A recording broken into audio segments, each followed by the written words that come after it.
எலெக்ஷனுக்கு முன்னாடியும் அவங்களுக்கு ஒரு வேலையும் இல்ல, இப்ப எலெக்ஷனுக்கு அப்புறம் சுத்தம்.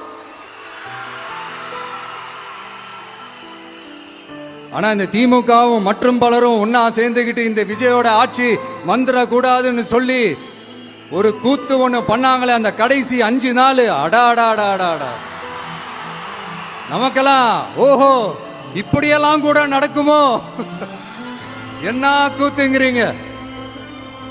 ஆனா ஃபியூச்சர் என்னவா இருக்குன்றத மட்டும் இப்ப நான் சொல்றேன். உங்களுக்காக உண்மையா உழைக்க வந்த இந்த விஜயா இல்ல இந்த விஜயோட ஆட்சி அமைஞ்சிட கூடாதுன்னு தடுக்க நினைச்ச ஸ்டாலின் சாரா, அவ்வளவுதான். இதுக்கு நடுவுல வேற யாரும் எந்த அல்லு சில்லும் உள்ள வந்து நம்மளை தடுக்கிறதோ எதிர்க்கிறதோ ஏதாவது பண்ணாங்கன்னா நிர்வாகம் அதுக்கு பொறுப்பில்லை ராஜா, நிர்வாகம் அதுக்கு பொறுப்பில்லை. ரிசல்ட் என்னவா வரும்ன்றது அது உங்களுக்கே நல்லா தெரியும். நம்மளை ஏளனமா பேசுறதா நினைச்சு அவங்களுக்கு ஆப்பு வச்சுக்கிறாங்க. திமுக நம்மளை தடுக்க, திமுக நம்மளை எதிர்க்க, திமுக நம்மளை அவமானப்படுத்த அத்தனையும் நமக்கு நன்மையே.